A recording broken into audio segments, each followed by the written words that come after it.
अभी हमको कोई नहीं जानता था, लेकिन एक शिक्षा ही है जो मेरे को यहाँ तक लाया, पहचान दिलाया। तो आप लोग भी ऐसे ही पढ़ते रहो और अपने आँखों में एक सपना सजो कि हाँ हमको उसके लिए करना है तो करना है। ये कहते थे कि बेटियों को ज़्यादा पढ़ाने से वो सर की बोझ बन जाती है। मैंने भी कहा था कि वो बोझ नहीं, एक दिन ताज बनेगी। आज मेरी ताज नहीं, मेरी परिवार की ताज है, आज पूरे समाज की ताज है, आज इस हसनपुरा ब्लॉक की ताज है। BA, BCom, BSc, MA, MCom करें विश्व की सबसे बड़ी यूनिवर्सिटी इग्नू से। सॉल्व असाइनमेंट्स और गाइड बुक्स प्राप्त करें। संपर्क करें Mahakal computers, DAV PG college के पास, पंच मंदिरा मोड़ से दाहिने, सिवान। ये तो थोड़ा बहुत बाल दिख रहा है, इसमें थोड़ा बहुत बाल दिख रहा है, लेकिन ये भी नहीं था बाल। ट्रीटमेंट चलाने के बाद से 4-5 महीना बाद ये सब बाल दिखने लगा। क्या आप गंजेपन से, बालों का झड़ना, टुनकी आदि से परेशान हैं? अगर हाँ, तो आज ही संपर्क करें फरीदी हेयर क्लिनिक, दरबार सिनेमा के ठीक सामने, मेन रोड, सिवान। नमस्कार, आप देख रहे हैं समय सिवान की टीम इस वक्त हसनपुरा प्रखंड के हसनपुरा बाज़ार के पास उपस्थित है। आपको मैं बता दूं कि 66वीं BPSC का जो है रिजल्ट आ चुका है और उसमें हसनपुरा प्रखंड के रीता कुमारी ने जो है DSP पद पे उनका चयन हुआ है। और ये जो है स्वर्गीय सुदर्शन राम दास की जो है पुत्री हैं। ये जो है जो परीक्षा जो पास हुआ है उसमें इनको जो है DSP पद मिला हुआ है। ये अभी आज ही जो है दिल्ली से यहाँ हसनपुरा प्रखंड आई हुई है और आप जो है लाइव में देखे होंगे समय सिवान के लाइव में, तो कैसे इनका जो है आगमन हसनपुरा के ग्रामीणों के द्वारा, इनके परिवार वालों के द्वारा जो है किया गया है। तो आइए उनसे बातचीत करते हैं, तमाम जो भी उनके परिवार के लोग हैं और जो DSP हैं उनसे भी हम बातचीत करते हैं। तमाम उनके जितनी भी उन्होंने तैयारियां की उसमें जो भी उनको कठिनाइयाँ आई उन सभी चीज़ों के बारे में, परीक्षा के बारे में और महिलाओं के बारे में, उनसे सभी चीज़ों के बारे में बातचीत करते हैं। आज जो है आप DSP पद आपको मिल चुका है, क्या कहना चाहते हैं? यही कहना है कि अगर मेहनत करते हैं निरंतर, सारा कुछ आसान होता है। बस ज़रूरत है कि आप कंटिन्यू निरंतर अपने लक्ष्य के प्रति ईमानदार रहें। बस ईमानदारी से आपको पढ़ाई करना है, अपने लक्ष्य को पाने का कोशिश करना है। परीक्षा की तैयारी करते समय किन किन चुनौतियों का जो है आपको सामना करना पड़ा? ये खासकर देखा जाता है ये मेल डोमिनेटेड सोसाइटी है और इसको आप एक लाइन क्रॉस करके आपने जो है एक DSP का पद जो है आपको मिला। कितनी जो है चैलेंजेस थी मेल डोमिनेटेड सोसाइटी को पार करना, उसके बीच में खड़े होकर इतने कठिन एग्ज़ाम को ये पास करना, कितना आपके लिए चुनौती भरा हुआ था? चुनौतियाँ तो थी, लेकिन इस चुनौती को मैंने अवसर की तरह देखा। और सही आप बोल रहे हैं, ये प्रतिशतात्मक समाज में कोई अपने बेटियों पे खर्च नहीं करता है, क्योंकि सबको दिक्कत होता है कि बेटियों पे खर्च भी करो और दहेज भी देना पड़ेगा। लेकिन मैं धन्यवाद करती हूँ अपने परिवार का, जो कभी भी इस प्रकार का कोई भी सोच नहीं आने दिया, शुरू से मेरा सपोर्ट किया और उन्हीं के बदौलत मैं अभी यहाँ तक पहुँची हूँ। घर में आपको किन किन लोगों का जो है भरपूर जो है सपोर्ट मिला था?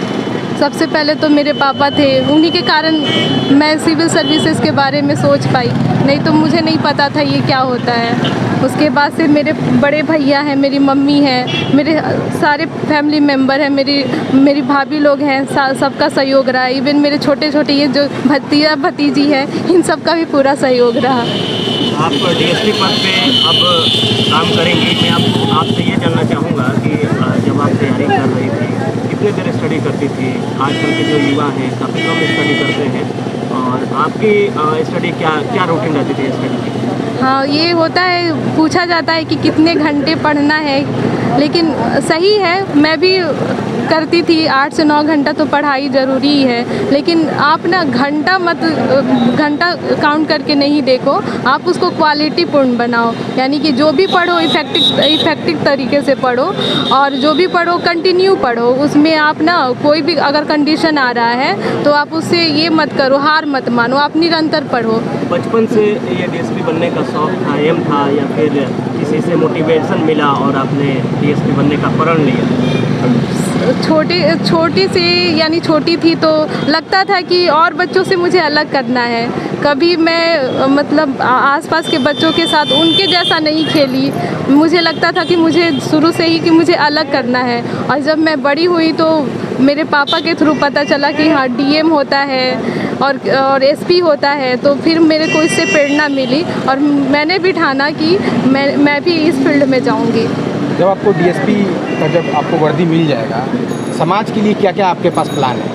बिल्कुल, मैं हमेशा से अपने समाज को लेके चलते आई हूँ और हमेशा से समाज प्राथमिकता में ही है और बस ये है कि जो समाज में महिलाएं हैं उनका सुरक्षा सुनिश्चित हो और जो बच्चियां हैं, बहुत सारे कठिनाइयों का सामना करना पड़ता है बच्चियों को, तो वो कठिनाइयां उनको ना झेलने को पड़े, तो मैं ये सुनिश्चित करने का कोशिश करूँगी। और एक और सवाल है, सबसे महत्वपूर्ण सवाल है, आप जो है पिछड़ी जाति से आती हैं और ख़ासकर आज आप डीएसपी पद आपको मिल गया, लेकिन उसके बावजूद भी बहुत सारे ऐसे लोग हैं जो ये बोलते हैं कि आपको जो है जाति विशेष का फ़ायदा मिला है, तो क्या इसके पीछे क्या सच्चाई है? अगर आप इस बात पे बोल रहे हैं जाति विशेष का फ़ायदा मिला है, तो आप हम संघर्ष भी देखो ना, आप ऐतिहासिक संघर्ष देखो कि हम लोग के कास्ट को कैसे रखा गया था, तो अगर हम लोग को उसका फ़ायदा मिल रहा है, अगर आप किसी को अंधेरे में रखो 200 साल, हज़ारों साल, अगर कुछ आप बेनिफिट दे रहे हो इक्वल फाइट करने के लिए, तो इसमें बुरा क्या है? अगर मेरे को मिला है तो इसमें बुरा नहीं है।